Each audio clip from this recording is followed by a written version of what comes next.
بذار از اول دعا با این روایت شروع کنم. حالا که اسم کربلا اومد، پیغمبر شروع کرد روزه بخونه. دخترم پسر تو اینطوری میگوشد. اعوذ باللہ السمیع العلیم من الشیطان اللعین الرجیم. بسم اللہ الرحمن الرحیم. وصلی اللہ علی رسولہ والائمۃ المیامین من آلہ وسلم تسلیما کثیرا کثیرا. السلام علیکم ناظرین.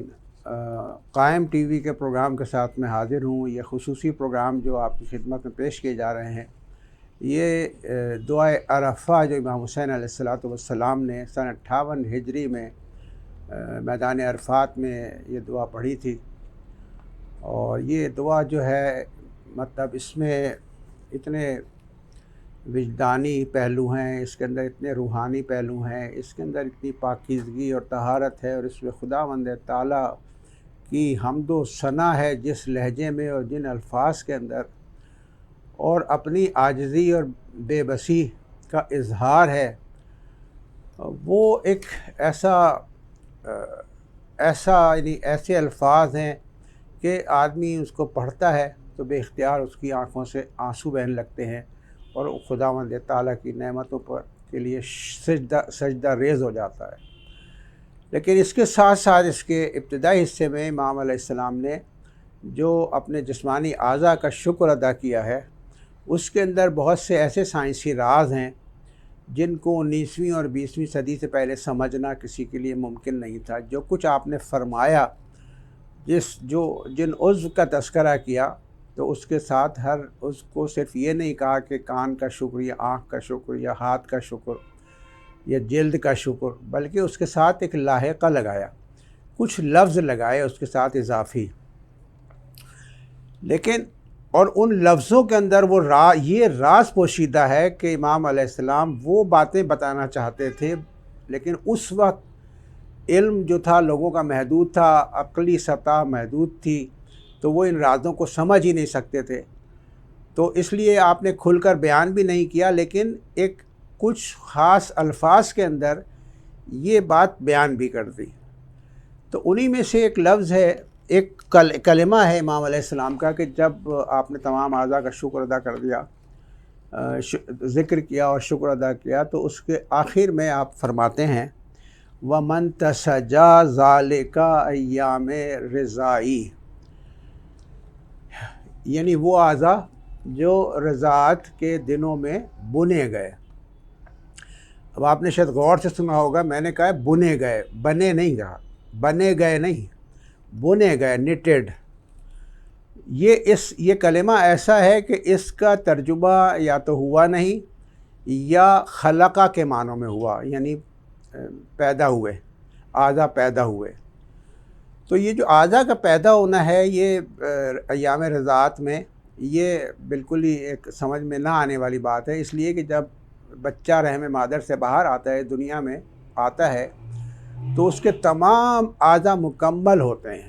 ان کے اندر صرف ڈیولپمنٹ ہوتا ہے، یعنی اس کی ہڈیاں لمبی ہونا شروع ہوتی ہیں، اس کے دوسرے اعضاء یعنی اپنے ہاتھ بڑا ہونے لگتا ہے، انگلیاں بڑی ہونے لگتی ہیں، لیکن وہ اعضاء خلق ہو چکے ہیں. تو اس کا ترجمہ خلق تو ہو ہی نہیں سکتا. تو جب ہم اس کی تشریح کر رہے تھے، اور ہمارے کچھ جو ایناٹومی اور فزیولوجی کے دوست ہیں ان سے ہماری ڈسکشن چل رہی تھی، اور ساتھ ساتھ ایک عربی داں ہمارے دوست ہیں ان سے بھی ڈسکشن چل رہی تھی، تو ہم نے دیکھا کہ یہ جو لفظ ہے انتسجا، جس کے لیے امام نے کہا کہ وَمَن تَسَجَا ذَلِكَ أَيَّامِ رِضَائِي، تو انتسجا کے معنی ہم نے ڈھونڈے کہ انتسجا کیا ہے. یہ تو معلوم یہ ہوا کہ یہ لفظ جو ہے یہ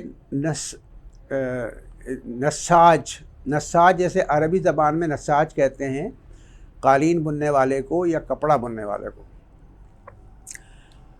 تو قالین بننے والا یا کپڑا بننے والا بھی جو کپڑا بنتا ہے یا قالین تیار کرتا ہے، تو اس کے پاس ایک اس کا پہلے سے پیٹرن موجود ہوتا ہے کہ اس کو کیا کرنا ہے. یعنی اگر قالین ہے تو اس میں کس طرح کی اون لگے گی، کتنے رنگوں کی اون لگے گی، کہاں کہاں لگے گی، اور اس کی کوالٹی کیا ہوگی. تو اور اس سے کیا چیز بنے گی، یعنی قالین کے اوپر مور بنے گا، شیر بنے گا، چیتا بنے گا، پھول بنیں گے. یہ پورا ایک پیٹرن، یعنی اس کا بلو پرنٹ جو ہے وہ قالین بننے والے کے پاس ہوتا ہے. تو حیران کن بات یہ ہے کہ امام علیہ السلام نے اس ایک لفظ کو استعمال کر کے علم کے اتنے چراغ روشن کر دیے کہ ہم اس سے بہت کچھ حاصل کر سکتے تھے، لیکن ہم نے عام طور پہ لوگ نہیں کر پائے.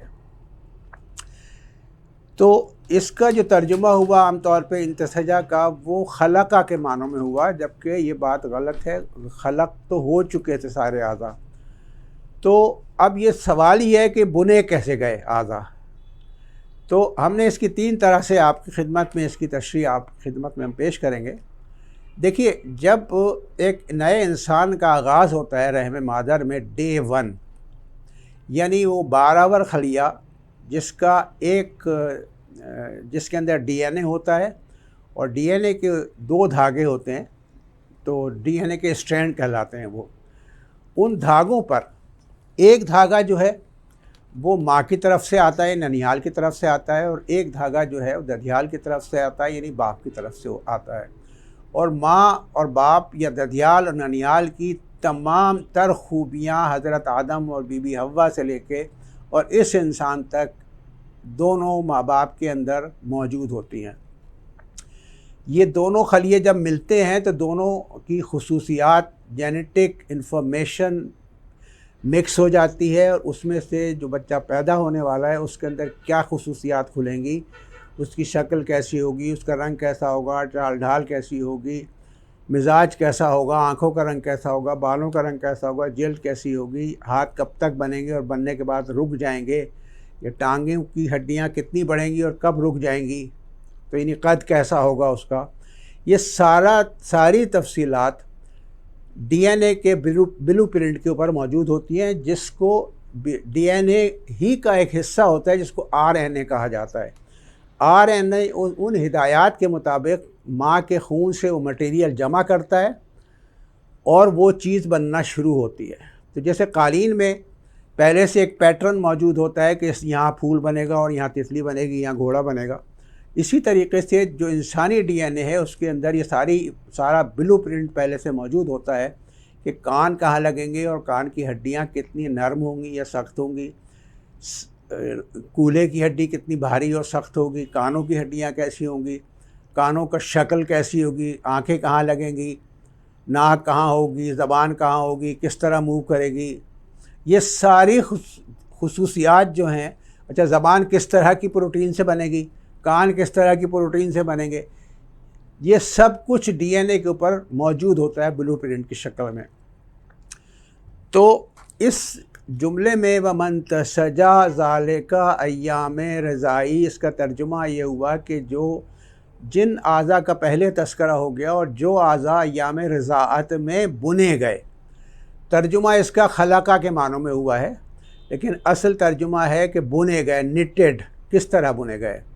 تو اب آج یہ عہد ہے، ہر آپ کے پاس بھی موبائل ہے، لیپ ٹاپ ہے، آپ ٹائپ کریں کہ رحم مادر میں جو ڈے 1 ایک سیل جا کے رحم مادر کی دیوار اینڈومیٹیریم سے چپکتا ہے، تو چپکنے کے فوراً بعد وہ 2 میں تبدیل ہو جاتا ہے، پھر 4 ہو جاتے ہیں، پھر 8 ہو جاتے ہیں، پھر 16 ہو جاتے ہیں، پھر 32 ہو جاتے ہیں، پھر 64 ہو جاتے ہیں، یعنی ڈبل بڑھتے رہتے ہیں. تو اس کی الیکٹران مائکروسکوپ سے اس کی ویڈیو بنائی گئی، اور وہ ویڈیو نیٹ کے اوپر موجود ہے، آپ سرچ کر سکتے ہیں، اس کو آپ خود اپنی آنکھوں سے دیکھ سکتے ہیں. تو اس کا منظر بالکل ایسا ہی ہوتا ہے جیسے کہ ہماری کسی زمانے میں خواتین سویٹر بنا کرتی تھیں، تو تیلیوں سے الٹا خانہ سیدھا خانہ، الٹا خانہ سیدھا خانہ، اور بنتے بنتے اسی سویٹر کے اوپر سینے کی طرح مطلب تتلی بن گئی، طوطا بن گیا، کوئی پرندہ بن گیا.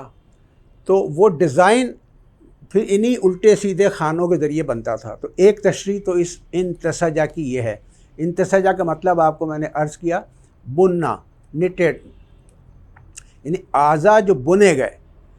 تو یہ پہلا مرحلہ تو یہ ہے کہ جب سیل کا ڈویژن ہوتا ہے، یعنی ایک سیل سے 2 اور 2 سے 4 اور پھر 8 پھر 16 پھر 32 بنتے ہیں، تو وہ ایک اس طرف اشارہ ہے، اور اس کی ویڈیوز نیٹ کے اوپر موجود ہیں. آپ اس کو دیکھیں کہ وہ کس طرح سے یہ کنایا آپ نے استعمال کیا امام عالی مقام نے۔ دوسرا مرحلہ جو ہے کہ ہمارے جسم کا تمام چیزیں ہمارے جسم کی جو ہے پروٹین سے بنی ہیں۔ ہمارے دانت بھی پروٹین سے بنے ہیں، بال بھی پروٹین سے بنے ہیں، جلد ہماری پروٹین سے بنی ہے، دل، جگر، پھیپھڑے، زبان، ناخن، ہر چیز جو ہے وہ پروٹین سے بنی ہے۔ تو پروٹین کی بہت سی اقسام ہیں، ان اقسام کی ملاوٹ سے، جیسے کہ قالین بننے والا مختلف رنگوں کی اون کو استعمال کرتا ہے، اسی طریقے سے پروٹین کی بھی مختلف چیزیں یعنی مختلف اقسام ایک جگہ ہوتی ہے تو ایک اور طرح کا عضو بن جاتا ہے۔ یعنی آپ دیکھیں کہ کان کی ہڈی جو ہے ہماری نرم ہے، یہ جو گوشت ہے یہاں کا، اسے چبنی ہڈی جس کو ہم لوگ عام طور پہ اردو دان لوگ بولتے ہیں، لیکن دوسری کھال کسی اور طرح کی ہے۔ اب یہاں ہمارے جسم کے ہاتھ کے باہر کی طرف دیکھیں تو یہ کھال کسی اور طرح کی ہے اور الاسٹک سی بنی، مطلب یہ اس کے اندر لچک ہے۔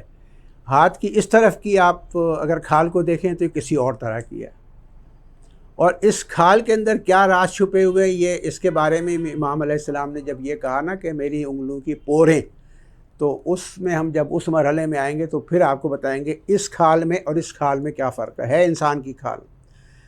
تو یہ جو کھالوں، یہ یہاں کی کسی اور طرح کی ہے، یہاں کی کسی اور طرح کی۔ یہاں آپ دیکھیں تو 3 حصے بنے ہوئے پارٹ ہیں اس کے، انگلیوں کے اندر پورے ہیں کہ ہم ہاتھ کسی چیز کو پکڑ سکیں۔ اچھا، یہ کہنے کا مطلب یہ تھا کہ جو پروٹین ہے یہ بیسیکلی دھاگوں کی شکل میں ہوتی ہے، یعنی باریک باریک نادیدہ ڈوریاں ہوتی ہیں۔ جب وہ بہت سے نادیدہ دھاگے جمع ہوتے ہیں تو پھر وہ نظر آنا شروع ہوتے ہیں۔ اچھا، ان کے اندر بھی، دھاگوں کے اندر بھی مختلف طرح کے اقسام ہوتی ہیں، یعنی کئی رنگ کے دھاگے ہوتے ہیں۔ یعنی عام سی سمجھنے کے لیے سمجھ لیں کہ ایک دھاگا لال رنگ کا ہے، ایک پیلے رنگ کا ہے، ایک سفید رنگ کا ہے، تو یہ پروٹین کے دھاگے ہوتے ہیں۔ اگر آپ پروٹین کو الیکٹران مائکروسکوپ سے دیکھیں تو آپ کو پتہ چلے گا کہ پروٹین جو ہے دھاگوں کی شکل میں ہوتی ہے، اور جس طریقے سے کپڑا بنا جاتا ہے کہ آپ کپڑا بننے والا کیا کرتا ہے کہ ایک دھاگا ایسے جاتے ہیں، 4 دھاگے ایسے جاتے ہیں، 4 ایسے جاتے ہیں، 2 ادھر سے جاتے ہیں، 4 ادھر سے جاتے ہیں۔ ان دھاگوں کے مختلف رنگ بھی ہو سکتے ہیں، ان رنگوں سے ایک مختلف شکل بھی بن سکتی ہے۔ یہی قالین بننے والا کرتا ہے۔